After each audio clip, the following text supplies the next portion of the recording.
Donald Trump will host Turkish President Recep Erdogan at the White House on September 25th. The U.S. president wrote about this on his social media. According to Trump, the meeting will cover trade and military agreements, including a major purchase of Boeing aircraft, an F-16 contract, and continued negotiations on the F-35. Trump expressed hope that the negotiations would end positively.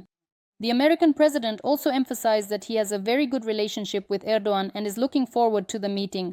It has also become known that the U.S. president's eldest son, Donald Trump Jr., met with Turkish President Recep Erdogan in Istanbul last week during an unannounced visit. This was reported by Middle East Eye, citing sources.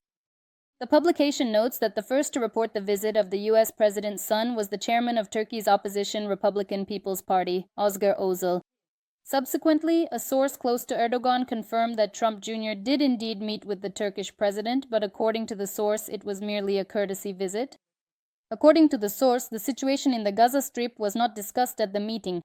In addition, the president of Kazakhstan, Kassym-Jomart Tokayev, will pay a working visit to New York from September 21st to 23rd, where he will participate in the 80th session of the UN General Assembly and hold talks with Donald Trump as well as with the leaders of several countries and international organizations.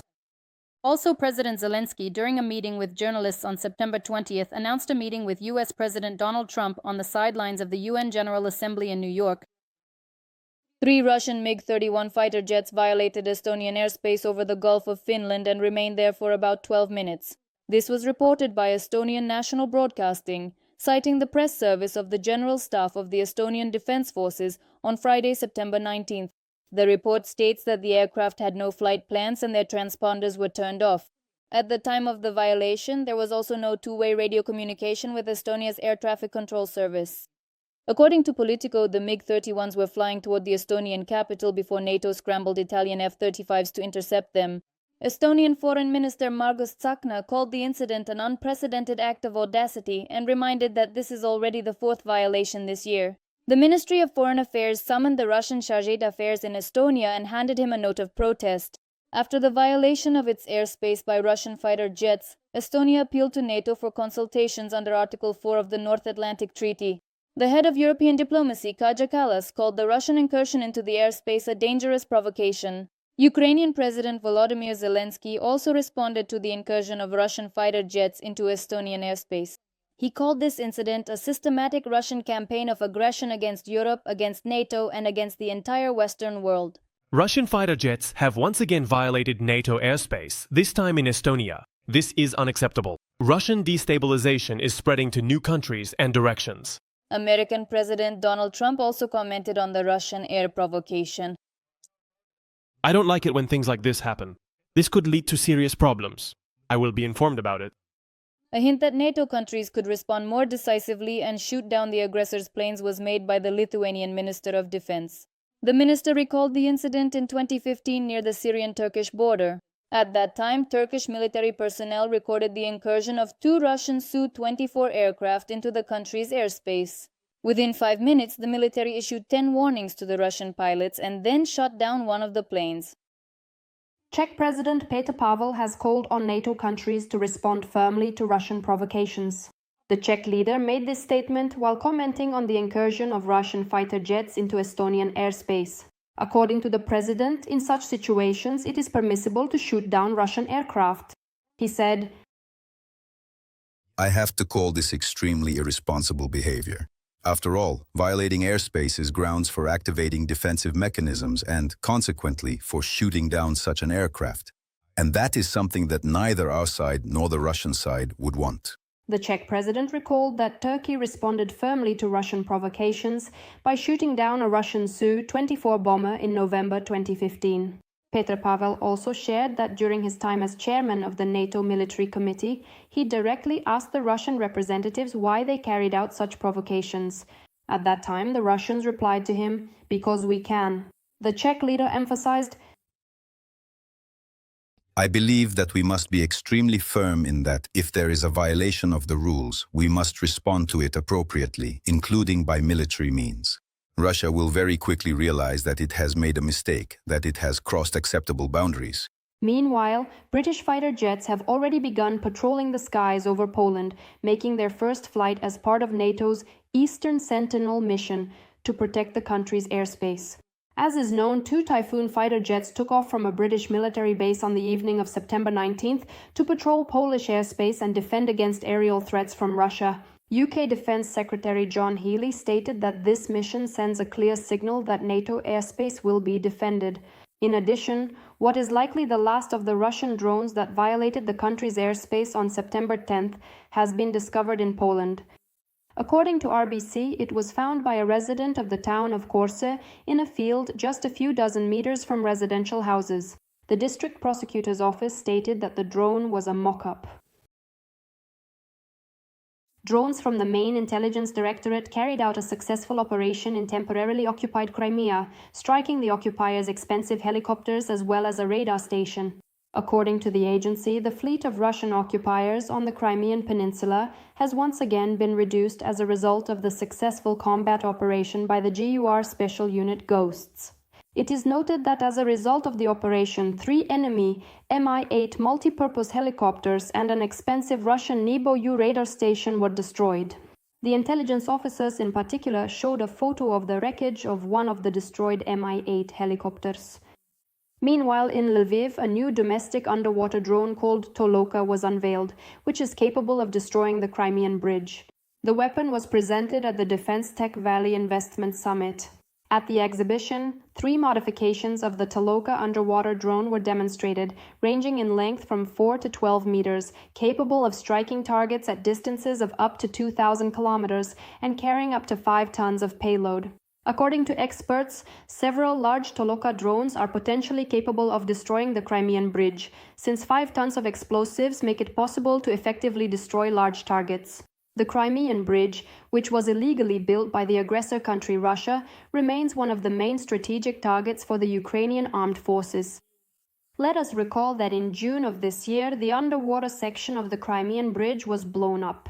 As a result of the operation carried out by the Security Service of Ukraine, one of the supports holding up the automobile section of the structure was significantly damaged. Ukrainian President Volodymyr Zelenskyy will meet with U.S. President Donald Trump next week on the sidelines of the UN General Assembly in New York. The president announced this during a meeting with journalists. The head of state also spoke about preparations for participating in the UN General Assembly session. We have prepared a framework for security guarantees that Europe is ready to accept, taking into account that the United States of America will be by our side. We have held many discussions. There has been dialogue at various levels, including between the leadership of our armies and general staffs, with Europeans and with Americans. A meeting took place between the Prime Minister of the United Kingdom and the President of the United States, and it was agreed that we will discuss the relevant matters at our bilateral meeting in New York. The president also said that Kyiv is establishing contacts to bring back about 1,000 people. Meetings with the Russian delegation could take place as soon as tomorrow, but we need specifics.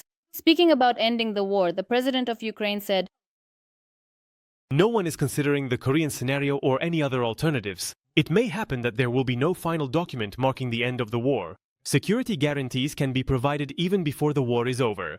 Zelenskyy announced that Ukraine is launching a controlled export of weapons. Surplus Ukrainian-made weapons, of which there are enough in storage, are planned to be sold to allies in order to use the proceeds to finance the production of scarce drones.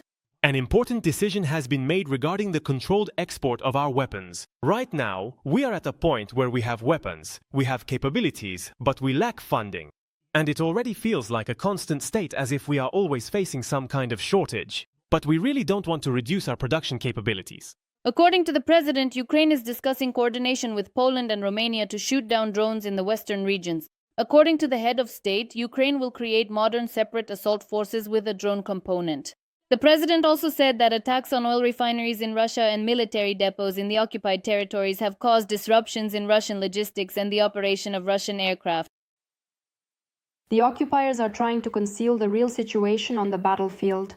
This was stated by the president of Ukraine, Volodymyr Zelenskyy. According to the head of state, enemy maps captured during the counter-offensive in the Donetsk region indicate that the Russians are misleading their own command. Zelenskyy noted that he had seen the positions of Ukrainian forces and assets in electronic form, as well as Russian maps. He said, "Their reports differ greatly from reality. In places where we have restored our positions, the Russians' maps show the exact opposite." Zelenskyy recalled that there was a provocation circulating in the information space, claiming that the Russians would supposedly capture Pokrovsk completely within 30 days, and the east by November. The head of state emphasized that these statements do not correspond to reality. In addition, US President Donald Trump stated that Russia is losing the war. He emphasized that the United States is increasing oil production and doing everything possible to lower its price. According to Trump, this creates economic pressure that could accelerate the end of hostilities in Ukraine. The American leader also called on European countries to lower oil prices. Trump added that he is disappointed in the Russian dictator Vladimir Putin. Meanwhile, it has become known that General Alexander Lapin has been dismissed from the Russian army. He was the head of the Center and North groups and is known for his failures in Ukraine. According to Russian media, Lapin will now become an assistant to the head of Tatarstan, Rustam Minekhanov. The position of commander of the Leningrad military district has been taken by Colonel General Yevgeny Nikiforov. Ukraine has regained control over 7 settlements in the Donetsk region. During the operation in the Dobropilya direction, Ukrainian defense forces managed to advance 3.7 kilometers into the occupiers' defenses. This was reported by the Commander-in-Chief of the Armed Forces of Ukraine, Oleksandr Syrsky. He added that in total 160 square kilometers have been liberated from the occupiers during the operation, and another 171 square kilometers have been cleared of Russian sabotage and reconnaissance groups. In his evening video address, President Zelenskyy stated that the armed forces of Ukraine continue their counter-offensive actions in the Donetsk direction. The Pokrovsk area, the Dobropilya area. That was one of the most important directions of the Russian offensive, and they were unable to launch a full-scale offensive there. Our soldiers are destroying their forces. The Russians are suffering significant losses. Our country's exchange fund has also been significantly replenished. Every day, more Russian prisoners are being added. Putin is sending squads of sick occupiers into the Pokrovsk meat grinder, writes the Telegraph. According to the publication, Russia has formed units from soldiers infected with HIV, hepatitis, and other diseases and sent them into battle. Soldiers in these units wear armbands indicating that they are ill. They have been spotted on the front lines around Pokrovsk, which has become the center of the Kremlin's prolonged and bloody offensive. At the same time, General Keith Kellogg said that behind closed doors, Trump is much harsher toward Putin than he is in public. He is irritated. He thought that his personal relationship with Putin would yield results. Instead, Putin is deceiving him. Behind closed doors, President Trump is much harsher than he is in public. In addition, the general admitted that he has disagreements with the President of the United States regarding the path to ending the war in Ukraine. He admitted that he is a proponent of ending the war through a ceasefire. The aggressor country Russia is losing one of its main sources of war funding. According to Bloomberg, citing sources, the European Union may introduce tariffs targeting the remaining imports of Russian oil. This concerns oil supplies via the Druzhba pipeline, which supplies Hungary and Slovakia. The article notes that these plans are not related to proposals for a new package of European Union sanctions. Unlike sanctions, trade tariffs can be adopted by a majority vote in the EU without the need for unanimity. In addition, the introduction of tariffs will allow European countries to meet a key demand of US President Donald Trump, who is urging Europe to completely abandon Russian oil and gas. Bloomberg also reports that Russia has lost nearly $400 million from oil exports. According to the publication last week, the average daily seaborne export of crude oil fell by 934,000 barrels. This was the largest drop in Russian oil export volumes since July 2024. The reason for this was Ukrainian drone strikes on the oil infrastructure of the aggressor country. Meanwhile, the General Staff of the Armed Forces of Ukraine reported the strike on the Samara linear production dispatching station. This is a hub from which the Druzhba oil pipeline and the pipeline to Novorossiysk extend, and through which a significant portion of Russian oil is transited. The Reuters agency also reports on the sharp decline in oil and gas revenues of the aggressor country. According to the publication's calculations, in September of this year, the Russian Federation will receive 592 billion rubles, which is about 23% less than in September 2024. It should be noted that revenues from oil and gas sales make up to a quarter of the Russian budget and are a key source of funding for the war against Ukraine.